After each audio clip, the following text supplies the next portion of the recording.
Hello and welcome back to Down the Slope. It's been a little bit of a break actually. We've not recorded for about 10 days or something. The season's come to an end. Player of the Year awards have taken place. We've just about shifted our hangovers, and today Lee Johnson has been appointed as the new manager of Hibernian Football Club, 4-year contract, and I am joined by Harry and Liam to get their initial thoughts on the appointment and what we sort of from the early words, what we can expect from this new, is it a new era? Even though we had a new era in December, like is it? I don't know. But Harry, what's your initial thoughts? Oh, cracking straight into it. Goodness. It's one of those things. Obviously, I can understand frustrations from a lot of the fans over the fact there was speculation of Thomason coming into the club. But I did say as well, I think Lee Johnson's a good appointment. I think that he's got an entirely different philosophy from recent managers that we've had. Sean Maloney had a very set way of playing football, which was very possession-based and quite draining, I think it's fair to say. Jack Ross was good at grinding out results, whereas Lee Johnson's just going to grab the kitchen sink, launch it at the opponents, and then if that doesn't work, he's going to grab other objects and start launching them as well. He just seems to be quite balls to the walls. He's been very clear with that. I think there's going to be a few results along the way that will divide a lot of the Hibs fans. I think there'll be like a heck. I feel like we're going to get a scud in the eyebrows for Celtic. Aye, like see the heck like that. The thing that worries me though, like I don't actually mind that, because like I think Celtic and Rangers are that far ahead. They always have a game against people that we think we're evenly matched, then you get blown out the water. But the thing that ended hecky at Hibs was that one massive defeat to Rangers. And I'm worried that we could get off to a flying start to the season, get pumped by Rangers, and then it'll kill all the momentum because the fans will just completely turn. But long story short, I'm happy with the appointment. I don't think it's terrible. I think with a good transfer window in the summer, I think we could be on to good things. Yeah. Look, Harry did question me there, saying I sort of dived right in. So, Liam, I think I never asked Harry. I'll ask how you're doing. Obviously, we're an English-based podcast tonight. Both of you pair down in London. I'm the only one up in Scotland. How you doing? English-based podcast for an English manager. How appropriate. I'm doing good. I think just to sort of chime in on the Lee Johnson stuff, I think the overwhelming sense is that it's one of these appointments that it was going to be very difficult for Hibs to kind of like win the fans round for this appointment. There just seems to be a real kind of negative energy at the moment that goes with the club. But I kind of don't want to dwindle on that too much, because I would rather like focus on the kind of more positive elements of it.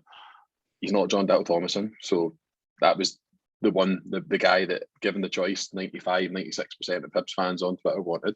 Okay, he's not John Dale Thomason, but he does come with a pretty decent CV. It's not a kind of blow you away sort of CV, but he's done some good things, and I think I'm starting to be slowly won over by the appointment. I'm not head over heels on him just yet in the way that I maybe was with some of our previous appointments. I think the one that I'm probably most positive about in the last sort of decade or so has been Jack Ross, and he wasn't a lot of people's cup of tea either. So I think it's one of those ones. Well, time will obviously tell, but I think it's gone down better today than I maybe thought it would have done yesterday with some of the noises that were coming.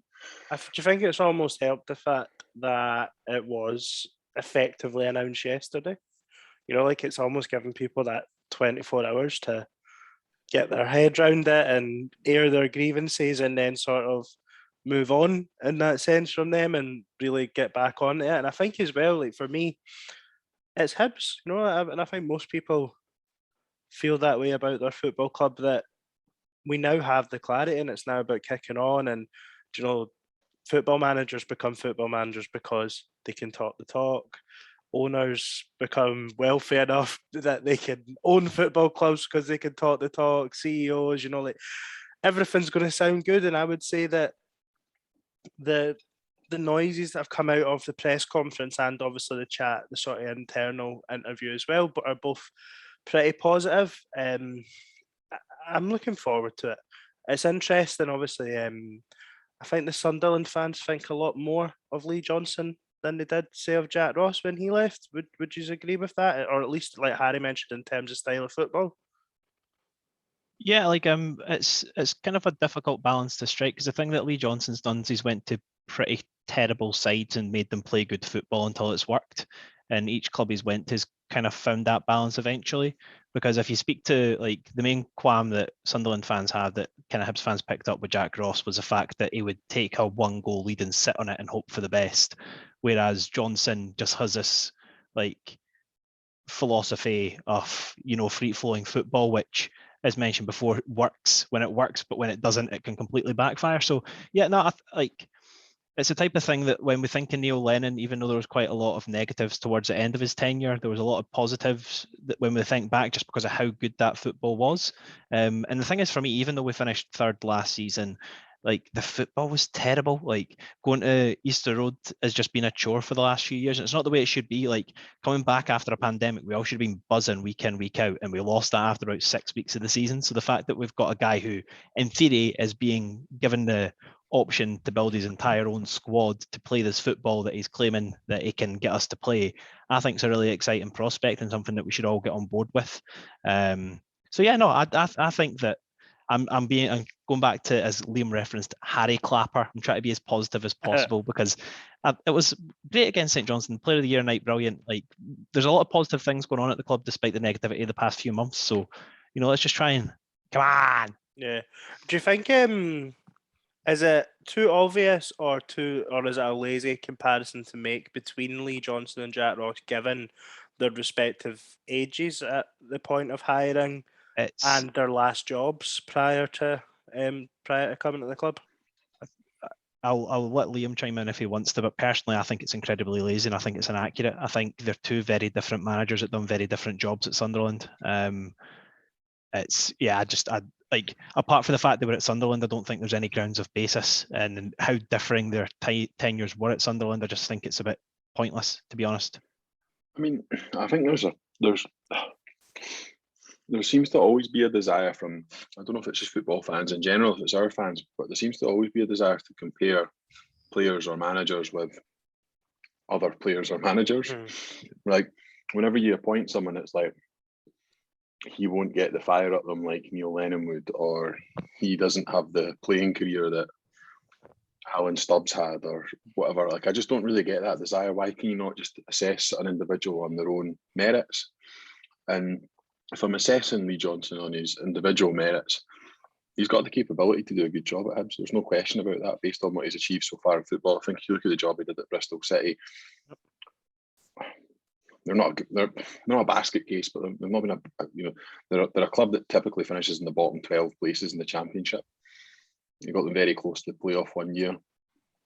League Cup semi-final. Great run in the League Cup semi. Yeah, things that dwindle out for him a bit there, but then he stayed there for like 4 years. I mean, how many managers last 4 years in the English Championship? You've got to be a pretty decent manager to last 4 years in a league where I think the average tenure of a manager in the Championship is something like 10 months or 11 months, I read somewhere.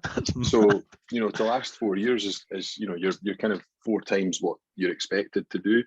And people why are people so horny for win percentages as well? Like, because the one thing I've seen a lot over the last few days is people contrast the win percentages, and there's been like 2% of difference between one manager and another. And then people basing that on who's the better candidate. Win percentages are fucking a useless statistic because they provide you absolutely no context to the league they're playing in, the circumstances that are working within that club, and this whole kind of ethos of winning managers, not winning managers. Jack Ross had a horrible win percentage because he used to draw every fucking game at Sunderland. So I'm not like completely discontented at people's reactions because I think it's not been as bad as I probably anticipated. But people saying stuff like "I'm not coming back" because he's unambitious. Like you can't really say that before you've given him at least a game in the dugout. Like, do you know what I mean? Really, half a season in the dugout before you start calling him unambitious. Like, let's at least give him the opportunity to bring some of his players in and see the kind of football he wants to play before casting him aside as unambitious. I just think it's baseless, to be honest. Like, I'm happy to have an argument or a discussion with anyone on any of that, but I just think it's baseless. People saying it's unambitious. What do we make of the sort of signposts of his style of football? Not too precious over possession. It's what we do when we have the ball, getting the ball forward fast. I think the first word he used to describe his style of play was aggressive. Would it be too lazy again to say, is that Derek McInnes's Aberdeen? I would say they got the ball forward quickly and And my theory is to argument that it's a style of football that I would say probably Neil Lennon played at Hibs as well. It was aggressive, it was front foot, and it's probably a style of play that works well in the Scottish Premiership, as opposed to a Sean Maloney passing it around the back, keeping 60-70% of the ball. I'd say it's a different type of aggression though, because like the way Neil Lennon's Hibs played, it was like aggressive but forward, whereas Aberdeen's was aggressive but backwards, if that makes any sense. Because Derek McInnes's Aberdeen were absolutely horrendous to watch, whereas Neil Lennon's Hibs, especially at the good times, were very fun to watch. Are we not just a little bit biased there as well, though? Yeah, no, Lennon's that's Hibs fair. team were very good to watch, but I would say that, I mean, Aberdeen routinely put 3 or 4 past people in the league. Yeah, we could say they maybe weren't that most visually pleasing, but they did get the ball to players like Mackay Stephen, Niall McGinn. They're wide players, they're fast players, and ultimately their strikers generally scored goals. Maybe not so much in the last couple of years, but I would say was what McInnes was at Aberdeen. Was it 8 years he was there? That's I might mad, be over exaggerating that a little bit, but like I felt in the early parts, they like when they finished second and stuff, when Rangers weren't out of the league, I felt they weren't as bad to watch as maybe when we were back in the league. What's your thoughts? What's your thoughts on someone describing the style of play, Liam, as aggressive? If that's the first word that comes to mind. I do think there is an element of aggressive that is slightly like long ball, kind of knock it in the channels. I do think there's an element of aggression is something that I think most football fans interpret as playing fucking two midfielders who are absolute bastards who are going to run them down and kick people and play lots of kind of box to box sort of style. I think there's choosing when to be aggressive and then there's being aggressive. I think what I took from them is that they will be a kind of a front foot team. We will actually try and get midfield runners into the box. I think we will try and get support to the forward players as quickly as possible. He talked about the need for having wingers who are quick, who can play well in transition, and who ultimately score goals. And I think the word he used was good decision makers as well. Yeah. There's someone who left the club in January who immediately comes to mind when I think about some of those characteristics that unfortunately we no longer have at the club. But I think he'll be a player that we'll need to replace. If we're going to play Lee Johnson style of football, we'll need to get probably 2 wingers who immediately fit into that system. And I'm not trying to kind of rule guys out immediately, but there's probably a couple of players that spring to mind who might struggle with the system that he wants to play as well. So it'll be a really interesting summer window to see the kind of player he brings in. I know there's a lot of reservations about him tapping into the English market a lot. And to be honest, I probably share those reservations, if I'm honest, like going down to League One, League Two in England to bring lots of players in, because it's worked for us in some cases and it hasn't in others. So I'd like us to see us to continue cast the net wider and see if we can get some of the foreign bargains, because I'll be honest, that was one of the things that was most attractive to me about John Dal Thomason, was it was bringing in different players of a different background and maybe unearthing some hidden gems from the continent, which we've not really done a huge amount of at all in the last sort of 10, 15 years.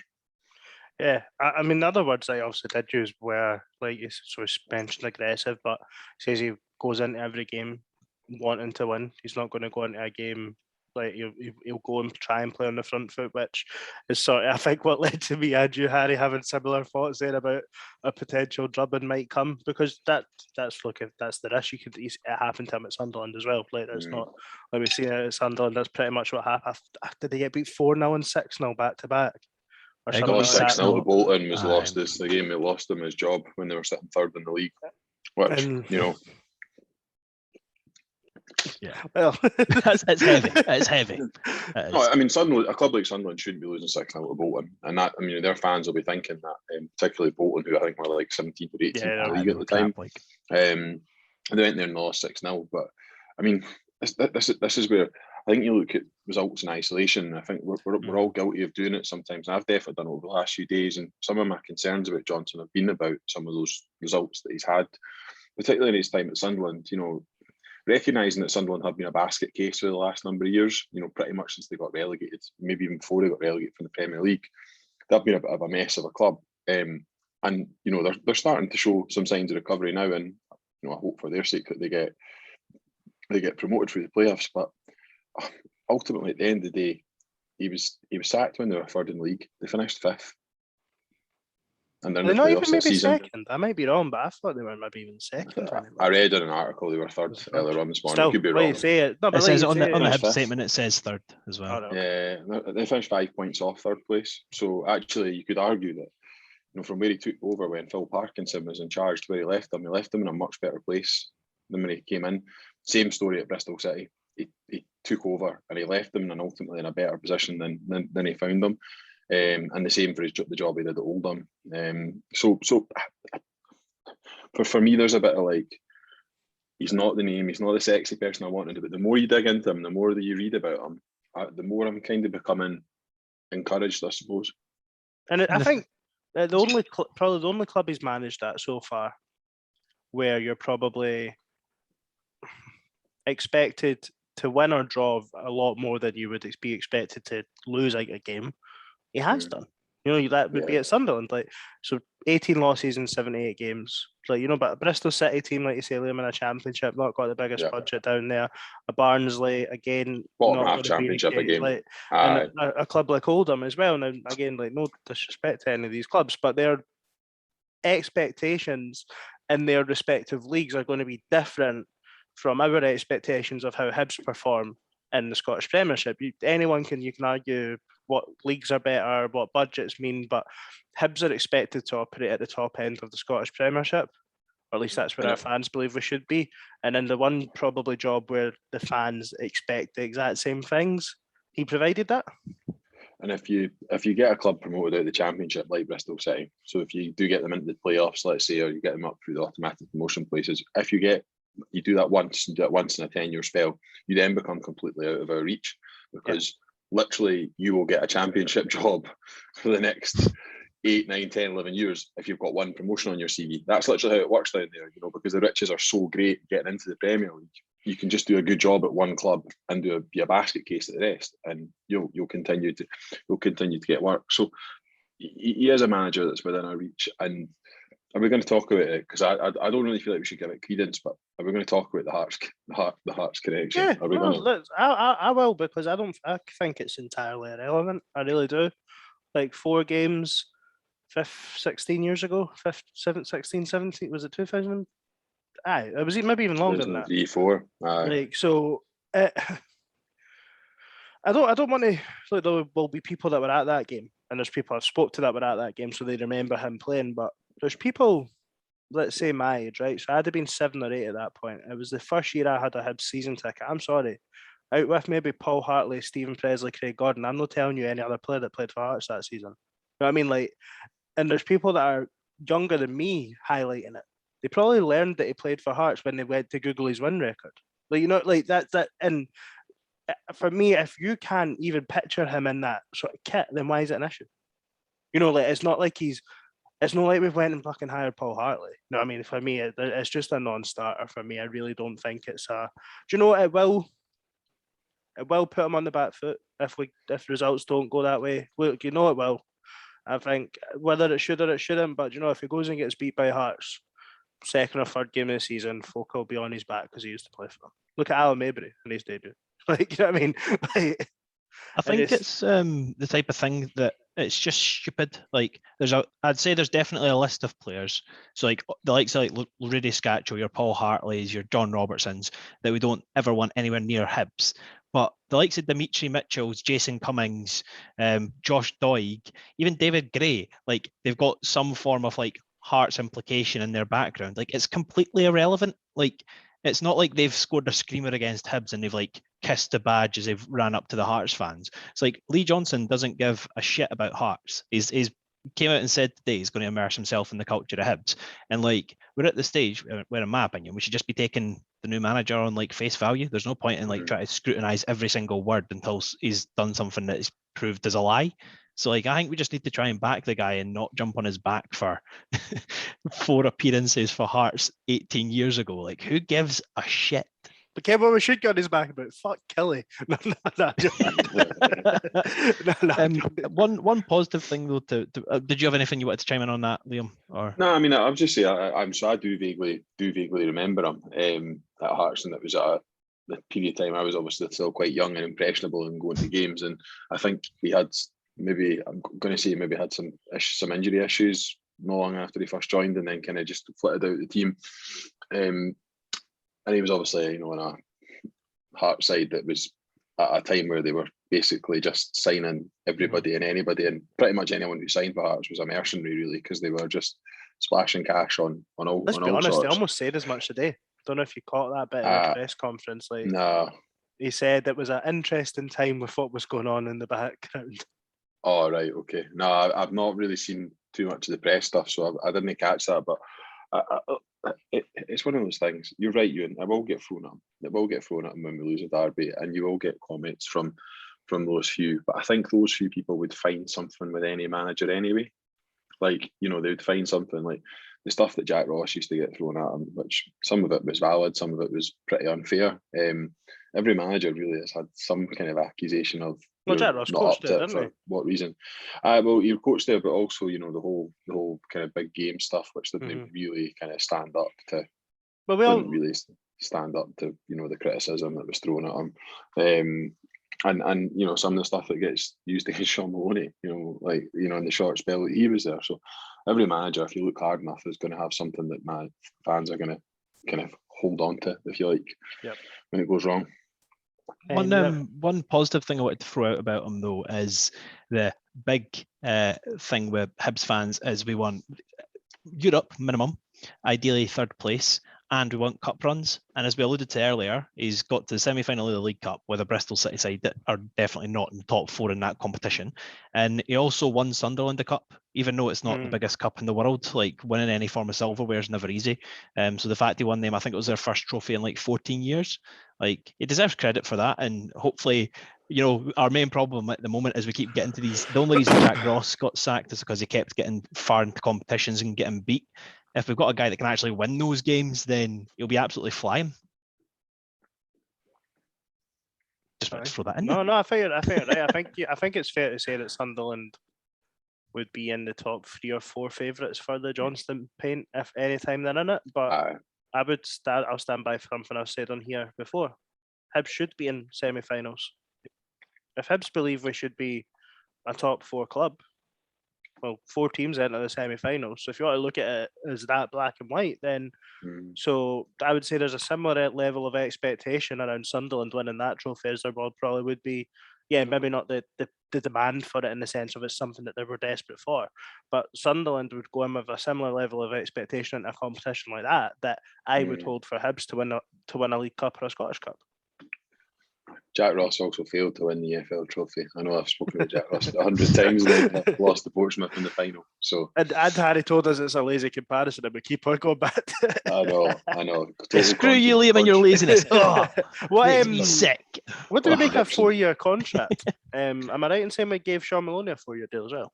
It's a bit of an arbitrary number in this day and age, isn't it? Like, we just seem to give it a insert number of year deal here, because we both know the compensation on either side is not going to be 3.5 years worth, or whenever he leaves, 3 years worth. It's going to be considerably less than that. I know, showing a lot of faith for 6 months. No, I do think he'll be here for at least the season. This time, I don't think he'll be as knee jerk this time around. But no, it's a bit of an arbitrary number. It shows a bit of commitment. I suppose it gives the players a bit of stability, if you want to call it that. Although I imagine most of them are kind of long enough in the tooth now to realise that it's just an X number of year deal. Yeah, it's a bit of a moot point. It was in one of the top lines of the statement as well. So I felt like we were trying to kind of make a bit of a point around 4 years, because we've had all this change, and I was a bit like, really? Something else that I felt was highlight. Oh, sorry, go back. I was just going to say, would Hecky have still been in contract? Did he run out 2022? Have we technically got 4 managers under contract if we want to look at it like that? Because that'd be quite funny. Because Maloney, Ross, and now Johnson definitely, but I don't know if Hecky would have, because he got an extension at the end, did he not? His first season, because we'd done so well. Nah, I don't think he did. Did he not? Nah, fair enough. I think he would have been away about a year ago had he. Yeah. I think he only signed a 2 or 3 year deal as well. I don't think it was that long. Although it might have been a long deal, because that's why Michael Appleton didn't go for it.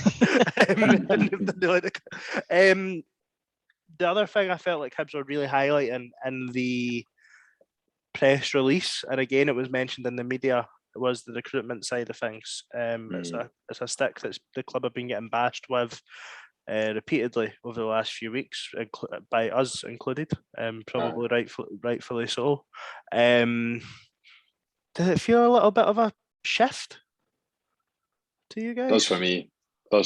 Yeah, it feels different. The manager very much now going to be the sort of figurehead of recruitment from where we were literally just a few weeks ago, where we were kind of told that there was someone else leading on recruitment and the CEO signing off on recruitment. I think we sought some clarity on that on Sunday night after several drinks at the Player of the Year Awards to understand more about how that process works. I'd love to be able to tell you I was sober enough to remember all the ins and outs of that conversation. But no, I think what I'm hearing from the club now is that he's going to have sign off. He's probably going to be more involved in the identification than perhaps previous managers have been involved in terms of he'll suggest players. But the word analytical was used a couple of times today, and I think that is demonstrating that Calvin Charlton and others at HTC are going to have quite a big role to play in making sure that we're signing players that aren't just guys the manager's recommended, but also kind of statistically kind of stand up to. Which is probably right as well, because they guys are going to have a lot more scope through obviously all the different tools they have, like Y-Scout and stuff, to find players that tick the boxes for managers, and then the manager makes a decision for there, because ultimately a manager only knows the amount of players that he can see. He has other responsibilities out with recruitment. It's interesting for me though, because I think I remember under Dempster and that, obviously we brought Stubbs in and we were really committed to using the people like Calvin Charlton and stuff and this method and style of playing and stuff. And then I want to say when we hired Lennon, there was sort of a consensus that we almost took a wee sidestep from that. Players like Grant Holt, for example, were never going to be ones that were flagged up by the process at the time. But Lennon, it was like, we want him in, we want him to get us out the championship. He effectively gets what he wants, I would say, at that point in time. Now, obviously there was other signings that maybe weren't so much that way, but it felt like we then went back to that under Hecky. The new regime came in, so it'll be interesting to see how this one pans out. What do you think a Lee Johnson player is? After what you've heard, if you could pick a player in the Scottish game now that you could think and you put him in, you'd say, I think he would work well for him. What do you think it would be? It doesn't have to be a realistic player. Or Ronan. Boom. There you go. Get him in. Why so? I just think he's a type of dynamic player that kind of always looks forward when he's on the ball. I think some of the midfielders we've got tend to it's been ingrained into them more than their natural way. I think it's fair to say to swivel on the ball and pass back to the centre backs. But I think Johnson, as you said, doesn't want us to be on the ball much. He wants us to be on the ball effectively. And I think players that kind of get into the final third and like the Kyle McGuinness type that just wants to constantly be bombing forward, I think it's the type of player that would work for us.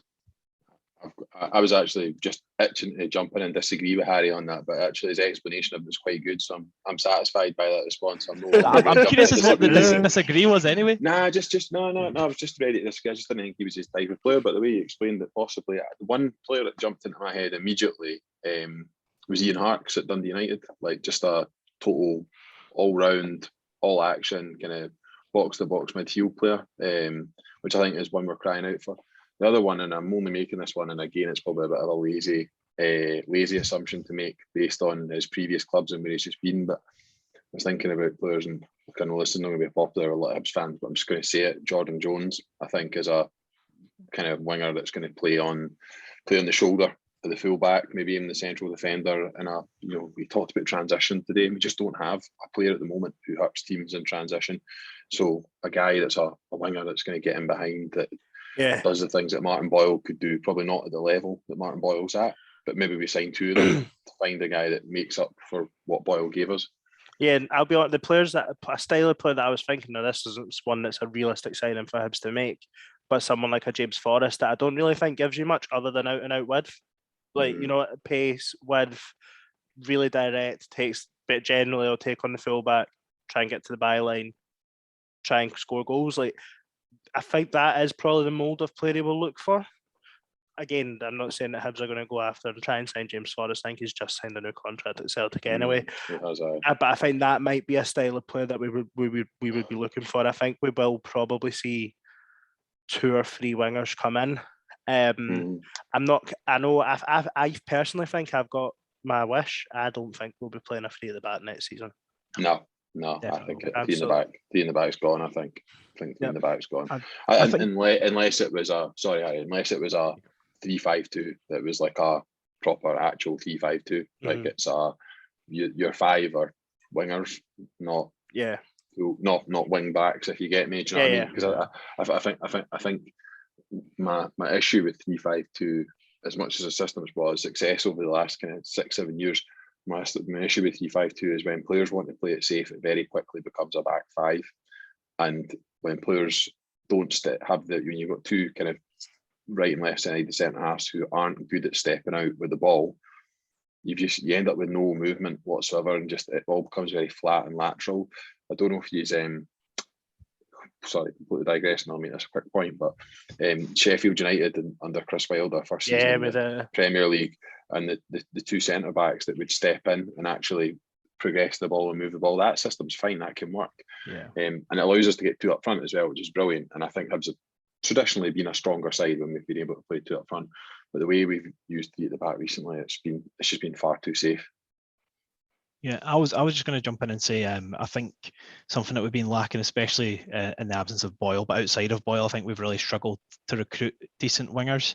I think that Jasper's, if in the correct system, could potentially work, but I don't think he's quite there yet. But I think what Johnson's going to bring, as you said, I reckon he'll bring in at least two. But the main things he needs is two wingers, and he needs like a Mark Milligan type that knows the Scottish game a bit better and will settle in a bit quicker than he did. Because I think there's still a hole since he left that we've not filled that we really need to fill. People say Marvin Bartley. Marvin Bartley was pish in his last season, and people need to remember that.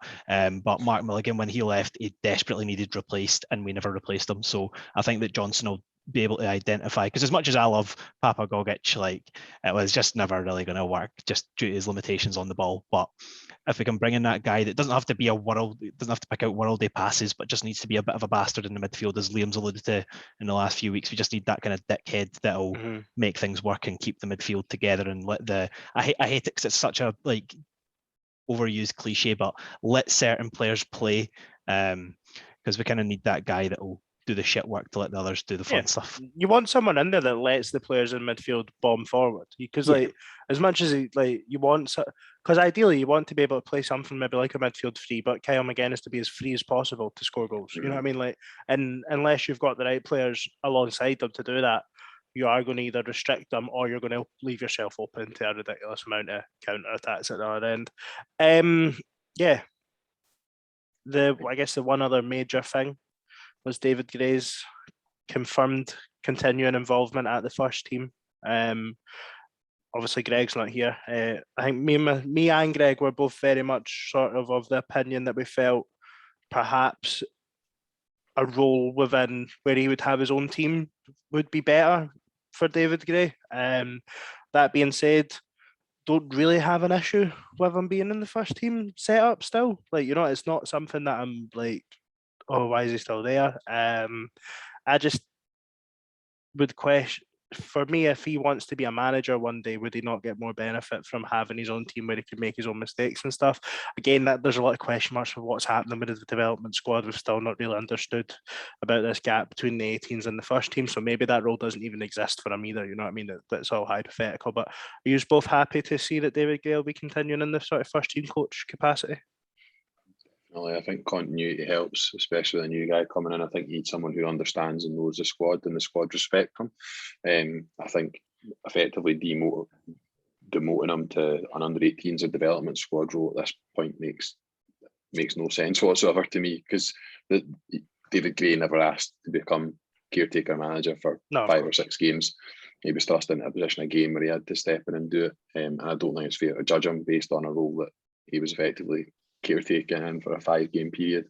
So I thought some of the criticism, as I think I've said to you guys, I think the criticism was really harsh, to be honest, after a very, very poor performance up in Dundee. But for me, it's that whole thing of the squad respect him. He's going to give Lee Johnson a pretty good understanding of the dynamics of the squad, which I think is really important. and then he can continue to further his development as a first team coach at the club and learn from someone new. So for me, it's a bit of a win-win situation keeping him on in that capacity. Yeah, and from my perspective, like I just to kind of echo what Liam said there, like David Gray's only taken over when managers have been sacked for squads that clearly aren't playing well enough. Like, I think judging his managerial ability of taking over subpar squads and not being able to change their fortunes round when like he's not really had time to, I do think it's incredibly harsh. And also, like, I don't know if David Gray wants to be a manager one day. I've never heard him openly say that he wants to one day take over at Hibs or one day take over anywhere. I think like Eddie May, when he took over Hibs and he won a couple of games, people were saying, "Oh, is he potentially going to be manager?" And he was like, "No, I want to be manager one day." Doesn't he want like, it? Yeah, no, exactly. Like David Gray, I think from the interviews he's had, just absolutely loves Hibs, and obviously we absolutely love him. I think him being at the club, I think I've said a few times we need a culture change, but I don't think that starts with David Gray. I think it starts with getting leaders in the dressing room, because we've not really had any new leaders for the last few years, and I think that's the main thing that Johnson needs to look at bringing in. I don't think shifting David Gray on at the current moment in time, or banishing him from the first team, for want of a better phrasing. I'm glad David Gray's here, and I'm hoping he's here to stay. This is why we need this European Mark Milligan that we're going to sign. We need this like sort of 30, 31-year-old, played on the continent at a decent level, played 400 career league games, absolute bastard, but cultured as fuck. Maybe wears a hairband, ties his hair back. Sergio Ramos hasn't really settled in PSG, has he? Do you remember? This is coming to fucking nowhere, but just when I was talking that through, who I was thinking of was the boy that played centre midfield for Asterisk Tripolis. His name was like, was it Iglesias or something? Yeah. He was a monster, that would be exactly the kind of signing I could get on board with, like just a guy who just brings a certain like European je ne sais quoi to the team. Like that's what I'm all for, eh? Like, because we've let's be honest, we've missed out on the exotic name when it comes to managers. So if we get a few exotic players in, that'll maybe appease the fan base, because we like a foreign player. We get more Hibs as a fan base get far more excited about signing unknown Europeans to some guy who's had a good career in the English Championship. Let's be honest, we do, because it's that excitement, it's that having something different, eh? Like, he scored 20 goals in the Albanian top flight as opposed to 7 in the Championship. We're like, yes, here we go. As long as he's not like that boy, when you say the Albanian, I was immediately thinking of that Avdijay guy that played for Hearts that was like, I've scored in every city I've been in, and then he didn't score in any cities in Scotland. Jesus. Anyway. One of my favourites was I scored an overhead kick in the Champions League, so he's class, but Frank Tujeji hadn't scored for like 3.5 years before signing for Hibs. What a guy, man. But also, he's my best friend. He doesn't know it because I've never met him in real life, but Michael Hector on Football Manager did absolute bits for me. So get him in. He can give him the armband and everything. He'll be quality at the back. Aye, well, look, the rest is pretty much unknown. I don't know if you guys will have anything else you want to go over about Lee Johnson. If any listeners are wondering, we will be talking about the football from last weekend and wrapping up the season. Where hopefully you guys should be joined by Greg and a fairly special guest, I hope, on Monday while I'm off sunning it in Gran Canaria. And if I'm not, I don't think I'll be bored enough to come on, if I'm honest. You never know, mate. You never know. Do you know that's day 3, is it no? So you might be bored by then. Do you know, I might sitting by the pool with your laptop. I might be covered head to toe in sunburn and not able to go out, so I'll be desperate to come on. You never know, but and then we'll get into some transfer stuff as well, I guess, after that. Hopefully there'll be some announcements. I think the only thing I wanted just to touch on was just the playing squad and a couple of announcements that we're expecting. There's obviously rumours that David Marshall was kind of waiting on being rubber stamped by Lee Johnson, so I would imagine that means we'll probably see the confirmation of that in the next few days, all being well. And then potentially, I think there was some chat about Chris Cadden signing an extension as well, which would be some good news. So hopefully some positive news to come over the next few days in terms of the playing squad. And I guess, is it maybe wise to set the scene from what people can expect from us over the summer? We will be here when necessary. No, but we're going to try and record as regularly as possible. And hopefully the club are just drip feeding us with good news all summer, and it'll feel like we're never away for our laptop screens talking about Hibs and getting ready for next season. Are you looking forward to next season more or less than you were when you left the ground on Sunday? Being honest, I've said to a few of my mates and stuff. I think I've mentioned it to you guys. Like, this is the first time I've felt that I kind of needed a break from Hibs. Like, when it comes to the end of the season, I'm normally gutted, but I think just with the way the frustrations of the last few months. So I'm not looking forward to next season yet, but I think after maybe like a couple of weeks, I'll start getting that itch again where I'm like, Hibs aren't playing this weekend. So yeah, no, like. I think there's a lot of things to be positive about that fans aren't really feeling yet, and including myself. I think a new manager with a new mentality that's going to bring in his own players, I think, is a really exciting thing for any club, and hopefully it's something that we can get excited for in time to come, but not quite there yet, to be honest. I'm buzzing for next season already. Like it's literally taking all the announcements today to get me buzzing. Kind of left the ground on Sunday. It felt like a bit of a hollow win, to be honest, on Sunday. Like I didn't really get a spring in my step as a result of winning 4-0 against a team that kind of rested most of their players. But I've been quite excited about next season. Just on the back of the stuff I'm the today. same, mate. I'm the same. I genuinely think like 5 or 6, I think I said 6 really quality players in over the summer, which probably means we're going to have to sign 9 or 10 at least for 6 of them to be quality. But no, 6 really quality players over the summer, and I think I'll be right back on board for next season. It would be nice to see the season ticket sales numbers kind of jump up a wee bit as well. 6,500 season tickets at this stage feels to me like very, very, very slow, and actually I don't really want to be at Easter Road that's like less than 50% full for most of next season. I really hope that we can get some signings over the line and get fans excited, because I think signings genuinely can be a driver to get people buying tickets and buying season tickets if they're the right kind of caliber of player. And then hopefully, we've got the League Cup group stages in the middle of July that starts. So it's way not up really to that far Elgin or away. something. Way up to Elgin, something like that. I'm looking forward to a wee day trip because they've got rid of the regionalised groups that were obviously so effective. Anywhere. I want to play like fucking former Team United or something like that. Like I want proper obscure places that aren't in the 42 on my trip to Bonnie then? radar. Might come up. That'd be shite, man. That's fucking about 15 minutes 2 minutes down the road for you. I don't really want Bonnie Rig, to be honest. Like, and that's you didn't want to be going to places like that either, to be honest. Like, I just we were at Still in Albion. Oh, Ken, what we missed out on that would be class if they made it the League Cup instead. Multinational Challenge Cup. How much y'all laugh at it being going over to Ireland and that pumping Bohemians for no reason? That'd have been quality. Absolutely scudding the New Saints down in Wales or whatever they're called. Unless you're called Kilmarnock. I'm League Cup group stages. Everyone gives them a really hard time. I actually quite look forward to them when you're in them, because like you've got games that you're like, oh, that's a nice wee. The only thing, do you know what I hate though? I hate if you end up with the other Premiership team only one group because it has 2 Premiership teams, then it's like fuck. We need to be at it. Like, no, look, you've had your wee rally and call for season tickets from Mr. Fogarty, and we'll get our full season review. I want to end it on a tangent. You know, we've been far too organised tonight for my liking, so I'll take us away from Hibs for a second. Last night, I was absolutely buzzing when that boy hit that final penalty. I was going absolutely daft. I just had to get it off my chest. Honestly, Hibs have been a struggle, but watching Rangers get that close to winning, watching Ryan Kent miss a sitter with one of the best saves I've seen in a while, to be fair, that was unbelievable by Trapp. And then the storyline of signing Aaron Ramsey for $2 million for a 6-month loan to pay him $40,000 a week for him to miss the biggest penalty in the club's history was absolutely glorious.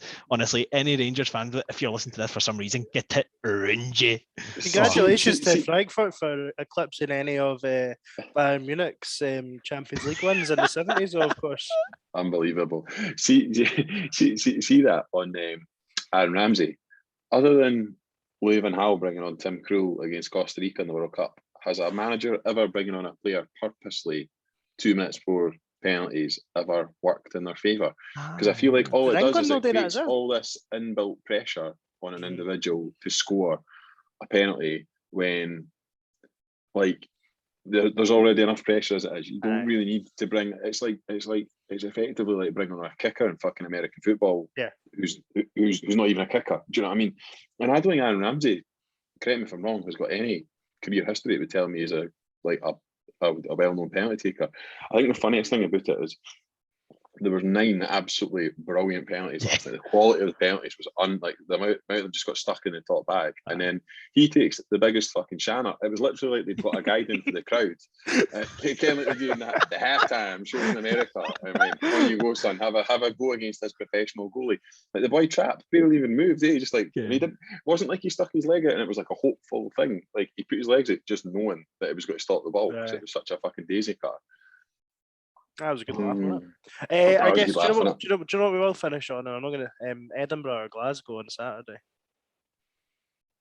Oh, no! I'm honestly not looking forward to it. I've been invited to go to a rugby game so instead. I'm delighted.